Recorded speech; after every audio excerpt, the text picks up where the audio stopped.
इस वक्त पूरे देश में जिस खबर की सबसे ज्यादा चर्चा है वो खबर है एक बहुत ही talented AI engineer Atul Subhash की मौत का। ये मौत मामूली नहीं है। अतुल सुभाष ने खुद ही दुनिया छोड़ी है और खुद ही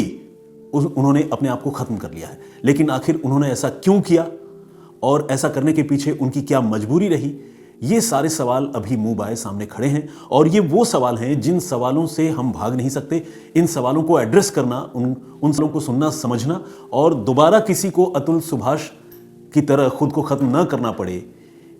इसके लिए हम सबको बात करना, एक दूसरे से बातचीत करना, चर्चा करना, मशवरा करना बेहद जरूरी है। तो आज अतुल सुभाष, उन्हीं एआई इंजीनियर की मौत के मामले पर मैं आपसे बात करने के लिए हाजिर हुआ हूं। कोई ऐसी क्राइम इन्वेस्टिगेशन की स्टोरी तो नहीं है जिसमें कोई ब्लाइंड मर्डर हुआ हो और पुलिस कड़ी दर कड़ी जोड़कर उस मामले को सुलझाने में कामयाब हुई हो। लेकिन आज की जो कहानी है वो अपने आप में एक ओपन एंड शट केस है। एक ऐसा केस जिसमें कब तक अतुल को इंसाफ मिलता भी है या नहीं, ये आने वाले दिनों में देखने वाली बात होगी। और एक ऐसा केस जो शायद अपने पहले ही दिन से साफ है, उस तरह के केस में जस्टिस मिलने में आखिर कितना देर लगता है, ये भी देखने और समझने की बात है। लेकिन ये जो अतुल सुभाष की कहानी है, उस कहानी को आपने क्राइम तक में हम जरूर सुनी होगी और साथ ही उससे रिलेटेड कुछ स्टोरीज, कुछ पैकेजेस भी देखे होंगे। आज मैं आपको ये बताऊंगा कि आखिर अतुल सुभाष ने खुद को खत्म करने से पहले इस मामले में अपने महज 4.5 साल के छोटे से बेटे को भी क्यों एक तरह से जिम्मेदार ठहरा दिया। क्यों अतुल सुभाष ने यह कहा कि मेरा बेटा भी मुझे एक्सटॉर्ट कर रहा है, यानी मुझसे जबरन वसूली करने की कोशिश कर रहा है। और क्यों मेरे बेटे की तरह बहुत सारे छोटे छोटे बच्चे, मासूम बेटे बेटियां, वो अपने पिताओं की मौत की वजह बनते हैं, यानी एक तरह से पितृहंता जिसे कहते हैं संस्कृत में, वो टैग उन बच्चों पर चिपक जाता है। ऐसा क्यों होता है? तो ये अपने आप में बहुत ही कचोटने वाली कहानी है, जिस कहानी को सुनना समझना बहुत जरूरी है। तो सबसे पहले तो मैं आपको अतुल सुभाष के इस पूरे मामले के बारे में आपको बताऊं। अतुल सुभाष मूल रूप से बिहार के समस्तीपुर के रहने वाले थे और उनकी शादी जौनपुर के एक परिवार में हुई थी। और ये शादी जो है एक मैट्रिमोनियल वेबसाइट के जरिए हुई थी, जिसमें दोनों परिवारों ने एक दूसरे को और लड़का लड़की ने एक दूसरे को पसंद किया था। उसके बाद वो विवाह के बंधन में बंध गए थे। तो एक तरफ अतुल सुभाष थे और दूसरी तरफ उनकी पत्नी थी निकिता सिंघानिया। निकिता सिंघानिया भी काफ़ी पढ़ी लिखी हैं और एक बीपीओ में काम करती थी। और अतुल जो है वो बेंगलुरु में रहकर एक कंपनी में काम करते हैं और एआई के एक्सपर्ट हैं, एआई इंजीनियर हैं। जिस तरह से खुद अतुल ने अपने बयान में ये दावा किया है कि वो बहुत ही मेरिटोरियस और टैलेंटेड है, खुद अपने बारे में उन्होंने बताया है बहुत पीड़ा के साथ, बहुत तकलीफ के साथ, कि खुद को ख़त्म करने से पहले उन्होंने अपने बारे में बताया कि मैं बहुत ही अपने दूसरे कलीग्स के मुकाबले अपने फील्ड में काफ़ी एक्सपर्ट हूं, जिस वजह से मैं जिस एज में जिस मुकाम पर हूं, इस तरह के पोजीशन और मुकाम पर बहुत सारे लोग इतनी आसानी से पहुंच नहीं पाते। तो जाहिर है किसी आदमी में वो ब्रेन, वो टैलेंट होगा, तभी वो इस तरह से दमदार तरीके से खम ठोक कर अपने बारे में दुनिया को बता सकता है। तो अतुल कुछ ऐसे ही थे। लेकिन इतना सब कुछ होने के बावजूद अतुल ने वो कदम उठा लिया जो शायद उन्हें नहीं उठाना चाहिए था। अतुल और निकिता के बीच शादी के कुछ समय बाद विवाद की शुरुआत हो गई। अतुल और निकिता का यह विवाद धीरे धीरे इतना बढ़ा कि इस विवाद में निकिता के घर के लोग, खासकर निकिता की मां, जिनका नाम निशा सिंघानिया है, निकिता का भाई अनुराग सिंघानिया उर्फ पीयूष सिंघानिया और निकिता के चाचा सुशील सिंघानिया, ये भी शामिल हो गए। और इन सारे लोगों ने कथित तौर पर अपने ही दामाद अतुल को डराना, धमकाना, एक्सटॉर्ट करना शुरू कर दिया और अतुल पर ताबड़तोड़ मुकदमे दर्ज किए जाने लगे। आपको जानकर हैरानी होगी कि एक एआई इंजीनियर जो बेंगलुरु के एक बड़ी कंपनी में काम करता है, वेल सेटल्ड है, फैमिली डिस्प्यूट में फंसा और ऐसा फंसा कि उसके खिलाफ ससुराल वालों ने एक बार आईपीसी की दफा 302 के तहत कत्ल का मुकदमा ही दर्ज करा दिया। बाद में खुद अतुल की पत्नी निशा ने कथित तौर पर यह माना कि वो जिस मौत के इल्ज़ाम में कत्ल का मुकदमा दर्ज हुआ था, वो मौत जो है वो नॉर्मल डेथ था, कत्ल का मामला नहीं था। और इसके अलावा दूसरे मुकदमे जिसमें डोमेस्टिक वायलेंस की बात और रेप की बात, फिजिकली अब्यूज़ करने की बात, डराने धमकाने की बात, तमाम तरह के इल्ज़ाम, दहेज के लिए परेशान करने की बात, इस तरह से कम 8 से 9 मुकदमे अतुल पर दर्ज किए गए। और इससे भी ज़्यादा दुखद और अफसोसनाक पहलू ये रहा, अतुल की बात अगर हम समझें और उनकी पीड़ा को भांपने की कोशिश करें, उसका अंदाज़ा लगाने की कोशिश करें, तो उन्होंने ये बताया कि इस मामले में जौनपुर के जो फैमिली कोर्ट की जज हैं रीता कौशिक, उन्होंने भी इस मामले में एक तरफा कार्रवाई की और उनकी पत्नी निशा सिंघानिया, जो इस मामले में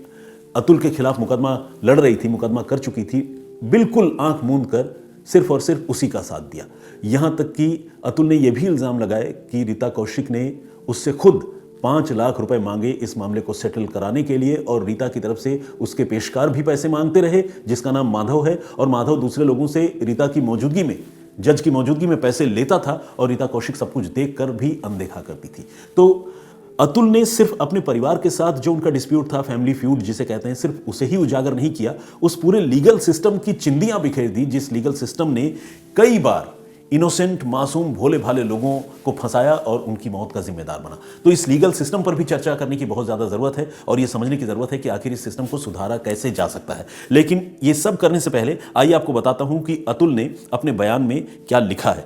सबसे पहले मैं इंग्लिश में कुछ लाइनें आपको पढ़ के सुनाता हूं और फिर मैं इन लाइनों के मायने जो है अपने नज़रिए से आपको समझाता हूं। अतुल ने लिखा है, I would also announce my 4.5 मतलब 4.5 साल year old innocent son Vyom Modi as an extorter of his father. उन्होंने ब्रैकेट में लिखा है, हाईलाइट करते हुए, symbolically, given that my little innocent son when less than 2 years old filed cases against his father to get rupees 2 lakh per month for his maintenance। कहने का मतलब ये कि अतुल ये बता रहे हैं कि जब उनके बेटे व्योम की उम्र महज 2 साल के आसपास थी, उसी समय व्योम की तरफ से या व्योम के हवाले से उसकी मां ने, यानी अतुल की पत्नी ने, उनके खिलाफ मेंटेनेंस का मुकदमा दर्ज करा दिया और इसमें उनके बच्चे को एक तरह से उनकी पत्नी ने एक टूल की तरह, एक हथियार की तरह उसका इस्तेमाल किया। यही वजह है कि उन्होंने बहुत पीड़ा के साथ अपने बेटे को खुद अपना ही एक्सटॉर्टर, यानी अपने ही पिता से जबरन वसूली करने वाला, एक्सटॉर्ट करने वाला, रंगदारी लेने की कोशिश करने वाला बच्चा बताया। सोचिए, दुनिया छोड़कर जाने से पहले उनके मन में कितनी तकलीफ रही होगी कि उन्होंने 4.5 साल के अपने ही जिगर के टुकड़े, जिससे वो मिलने के लिए तड़प रहे थे, उस जिगर के टुकड़े के लिए इस तरह के शब्दों का इस्तेमाल किया। और उन्होंने कहा कि ये शब्द जो है वो प्रतीकात्मक रूप से लिख रहे हैं, सिंबॉलिकली लिख रहे हैं। जाहिर है इतने छोटे बच्चे से आखिर एक ऐसे पिता की क्या शिकायत होगी जो पिता खुद उससे मिलने के लिए मरा जा रहा हो, जो पिता जो है डिस्परेट हो कि वो एक बार अपने बच्चे से मिल ले, लेकिन वो बच्चा जो है खुद उस बच्चे की माँ उसे अपने पिता से मिलने नहीं दे रही है। तो ये बड़ी पीड़ादायक स्थिति थी। और अतुल ने यह भी कहा कि ये सिर्फ उनका मामला नहीं है, बल्कि उन जैसे ऐसे बहुत से लोग हैं, बहुत से पिता हैं इस देश में, जिनके बच्चों का इस्तेमाल उनकी माएं अपने पतियों से रुपए पैसे वसूलने के लिए, उन्हें एक्सटॉर्ट करने के लिए कर रही हैं। और जाने अनजाने ऐसे छोटे छोटे मासूम बच्चे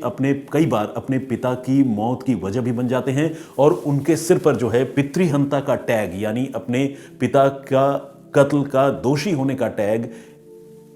अननोइंगली, अनजाने में चस्पा हो जाता है, चिपक जाता है। एक अपने जिगर के टुकड़े के लिए इस तरह की बात अतुल सुभाष का कहना, आप ये समझ सकते हैं कि इस दुनिया से जाने से पहले अतुल ने कितनी तकलीफ झेली होगी और किस तरह के मानसिक अवसाद से वो गुजरे होंगे, जिसके बाद उन्होंने ये फैसला किया। तो अतुल ने तकरीबन 1 घंटे 20 मिनट का एक वीडियो रिकॉर्ड किया और उस वीडियो में उन्होंने सिलसिलेवार तरीके से अपनी शादी से लेकर पारिवारिक विवाद, दहेज प्रताड़ना का पहला मुकदमा, डोमेस्टिक वायलेंस का मुकदमा, उसके बाद ताबड़तोड़ मुकदमों का सिलसिला, 9 मुकदमे, उसके बाद अदालत की ओर से एक तरफा कार्रवाई करना, उनसे रिश्वत मांगना, एक्सटॉर्ट करने के लिए 3 करोड़ तक का मेंटेनेंस सूट दाखिल करना और 3 करोड़ क्लेम करना, और उसके बाद आखिरकार घर वालों को भी परेशान करना। इस तरह के पूरे सीक्वेंस को बयान करते हुए उन्होंने ये कहा है कि उनके पास जब कोई रास्ता नहीं बचा इस मामले में, उनके इंसाफ के सारी उम्मीदें खत्म हो गई, तब उन्होंने ये तय किया कि अब वो इस दुनिया को छोड़कर चले जाएंगे। इसके बाद अतुल ने वो फैसला किया जो शायद उन्हें बिल्कुल भी नहीं करना चाहिए था। लेकिन अतुल के जाने के बाद अब इस मामले को लेकर पूरे देश में चर्चा हो रही है और लोग ये जानना, समझना चाहते हैं कि आखिर इस मामले में आने वाले वक्त में गुनहगारों के खिलाफ क्या और कैसी कार्रवाई होती है। लेकिन पूरे मामले की एक झलक आपको पहले ही मिल जाएगी जब आपको ये पता चलेगा कि बेंगलुरु पुलिस ने इस मामले में 6 लोगों का नाम साफ साफ लिखे होने के बावजूद अतुल ने जिन 6 लोगों को दोषी बताया है इस मामले में, जिनमें अतुल की पत्नी निकिता है, उनकी सास निशा सिंघानिया है, ब्रदर इन लॉ यानी साले हैं अनुराग सिंघानिया, और उनके चाचा ससुर सुशील सिंघानिया, ये हैं ही। इसके साथ 2 और लोगों के नाम अतुल ने लिखे और जिनमें एक का नाम तो उन्होंने सबसे ऊपर लिखा, जिनका नाम है रीता कौशिक। वो फैमिली कोर्ट की जज हैं जौनपुर में, उनका भी नाम लिखा और साथ ही उनके पेशकार का भी नाम लिखा। लेकिन आप जानते हैं बेंगलुरु पुलिस ने इस मामले में जब एफआईआर दर्ज की तो सिर्फ 4 लोगों के खिलाफ दर्ज की, यानी 4 फैमिली मेंबर। रीता कौशिक का नाम एफआईआर में अब तक तो कम से कम नहीं है और नहीं उनके पेशकार का नाम है माधव का, जिन पर अतुल कौशिक को इंसाफ देने की जिम्मेदारी थी और जो कथित तौर पर अतुल के साथ नाइंसाफी कर रहे थे, उससे पैसे की वसूली करने की कोशिश कर रहे थे, रुपए मांग रहे थे और अतुल से ये कह रहे थे कि अगर वो चाहे तो वो इस दुनिया को छोड़कर चला जाए। एक तरह से उसे कुछ गलत करने के लिए उकसा रहे थे। लेकिन ऐसे लोगों का नाम अगर प्राइमा फेसाई एक तरह से देखा जाए, ये डिक्लेरेशन है अतुल के इस दुनिया से जाने से पहले, उस डिक्लेरेशन में ऐसे लोगों का नाम सबसे ऊपर लिखे होने के बावजूद उनके खिलाफ पुलिस ने अब तक एफआईआर दर्ज नहीं की है। आप समझ सकते हैं कि हमारा लीगल सिस्टम कैसे काम करता है और ये जो देश के बड़े बड़े स्वनामधन्य न्यायमूर्ति हैं, जजेस हैं और वकील हैं, मुझे लगता है कि अब उनके लिए सोचने का वक्त आ गया है कि वो इस सिस्टम को कैसे साफ सुथरा करेंगे, कैसे दुरुस्त करेंगे, जिससे आने वाले दिनों में किसी को भी अतुल जैसा कदम न उठाना पड़े। तो खैर, अतुल की पूरी कहानी आप जानते हैं और बिट्स एंड पीसेस में ही सही, नटशेल में ही सही, मैंने भी आप सबको बताई है और ये भी आपको बताया है कि किस तरह से एक पिता को अपने ही